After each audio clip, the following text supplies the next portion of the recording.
Live news, खबर तो पक्की है। भैया पप्पू यादव को कुछ नहीं लग रहा है। हम पहले बोल दिया, हम भविष्यवक्ता नहीं हैं और ना हम ज्योतिष हैं। हम इतने जानते हैं कि देश की जनता महाराष्ट्र हो या कर्नाटक, बंगाल हो या पंजाब, हिमाचल हो या राजस्थान, उत्तर प्रदेश हो, बिहार, बदलाव चाहती है। और बदलाव यदि है तो नीतीश कुमार उस बदलाव के सूत्रधार बनेंगे। सर देखिए, एक बात समझिए, पूर्णिया देश की जनता लड़ रही है। वहां जात पात, हिंदू मुसलमान, धर्म मजहब या कोई कलाकार या कुछ नहीं था। वहां एक सेवक, एक मददगार, एक वर्कर और एक बेटा वहां अकेला चुनाव लड़ रहा था। और अर्जुन को मारने की तैयारी दो बार पीएम, नीतीश जी 3 बार रोड शो, और एक युवराज जी 4 दिन 62 एमएलए 61 एमएलए लेकर के गांव गांव घूमना, गाली देना।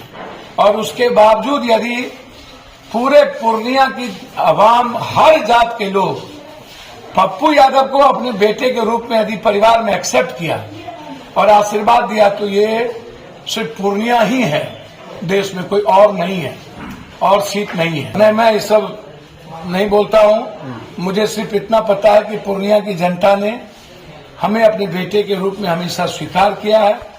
और जब जब मैं संकट में रहा हूं, पूर्णिया की महान जनता और मां बहनों ने पप्पू यादव को उस संकट से बचाया है, निकाला है। और देश की ब्लेसिंग हमारे साथ रही और विश्वास हमारे साथ रहा।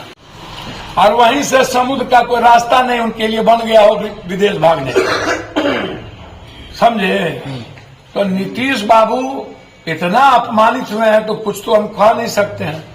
हमारे भाई को इतना अपमानित करेंगे नरेंद्र मोदी जी, तो अपमान का बदला तो बिहारी लेगा ना। हमारे पास ईडी, सीबीआई और ईवीएम तो है नहीं, लेकिन देश की जनता न राहुल गांधी जी को अपने बेटे और अपने समाज सेवी के रूप में एक्सेप्ट कर लिया।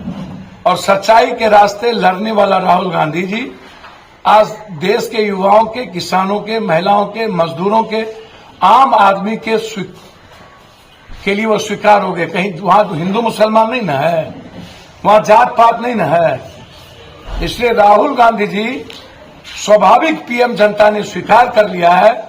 और मेरा उम्मीद है कि इंडिया गठबंधन के साथ उड़ीसा के नवीन पटनायक जी भी होंगे और बीजेपी के घटक दल में से चंद्रबाबू नायडू और नीतीश कुमार जी, हमें उम्मीद है कि इंडिया गठबंधन को साथ दें। भैया हम तो ये नहीं जानते खेला होगा कि क्या होगा, लेकिन देश में नरेंद्र मोदी जी को प्रधानमंत्री बनना बहुत मुश्किल होगा, मेरा ऐसा मानना। किस तरह कहना जी उनके भतीजे हैं, चाचा भतीजे की बात चलती रहती है। और लगता होगा कि चलो फिर से हम लोग, अच्छी बात है, मिल करके करें, हमको कोई दिक्कत नहीं है। लेकिन जिस तरीके की हटने के बाद गाली गलौज होती है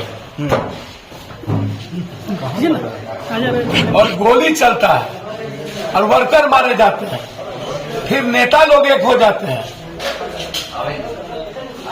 तो ये वर्कर के लिए और भविष्य के लिए तो अच्छा है।